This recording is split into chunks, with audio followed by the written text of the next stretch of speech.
Hey everyone, this is Alessandro and I'm here to talk about Metal Wolf Chaos XD, the remaster for From Software's cult hit from the original Xbox.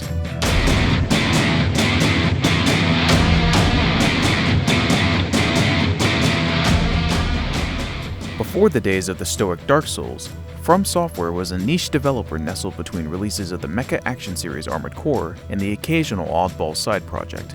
15 years ago, they released a game that blended these two talents together in the form of Metal Wolf Chaos.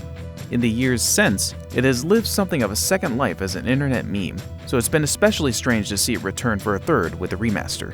So with that, I wanted to take a quick look back on the history of Metal Wolf Chaos and talk about why it's so bizarre and somewhat eerie to see it back. Let's party! Welcome to the White House. Putting you in the role of the 47th President of the United States, Michael Wilson, you battled legions of soldiers and machines of war across America, following a coup led by Vice President Richard Hawke.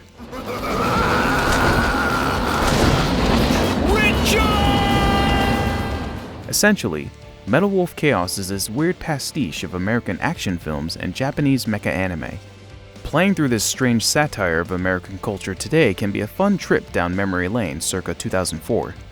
Developed on a budget and in under a year by 30 developers, Metal Wolf Chaos keeps things simple, leaning heavily on the over-the-top mecha action with its revolving set of weaponry. It's a setup that seemed like it would have made for a decent action game for the North American audience. However, it would never arrive in the West. The original Metal Wolf Chaos for the Xbox was a Japan-only release, positioned as a game intended to attract new players to the system. Unfortunately, it wouldn't make much of a dent in the market, and its release came and went.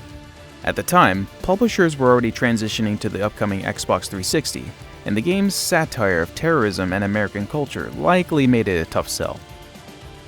Playing through the game now, it's hard not to draw parallels with the events and storytelling tropes of the game with today's political climate. With homegrown terrorism, fascism, and propaganda on the rise in the US, it can make some of the events of the game feel eerie, even when its story is totally absurd. Talk about biased reporting. It's exhausting to listen to. Metal Wolf Chaos is a political game, even when it focuses on dumb, fun action. Its original release came during the height of Bush-era jingoism, and the bizarre story and characters reflect that. To play Metal Wolf Chaos is to contend with a barrage of one-liners, melodrama, and cheesy platitudes of what it means to be an American, and it does everything with the utmost sincerity. It's essentially a Japanese anime honed through an American fetishized lens crafted by Michael Bay. Though the US missed out on the full game, some Western players had the chance to try a small slice of the game thanks to demo discs from the official Xbox magazine. One in particular featured a hidden demo for Metal Wolf Chaos, allowing players to jump into the game's early levels set in San Francisco. Unless you own an imported Japanese Xbox or modified your system to play games region-free, this would be the only way for Western players to experience the game. But in 2016, indie publisher Devolver Digital, whose past works include Hotline Miami and the Shadow Warrior reboot, reached out to From Software on Twitter, offering to get the game released in the West.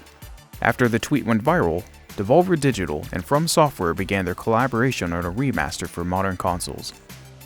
When compared to the original, Metal Wolf Chaos XD keeps things faithful, low poly count and all.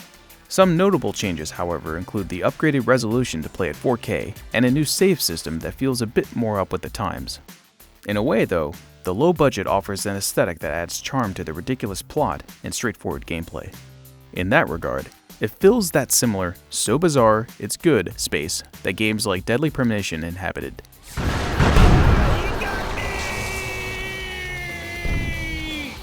Metal Wolf Chaos never lets up with its headfirst approach to satirizing American action films and culture. In many ways, the tone and plot of this cult hit lands harder now than ever before, likely more than the creators ever imagined.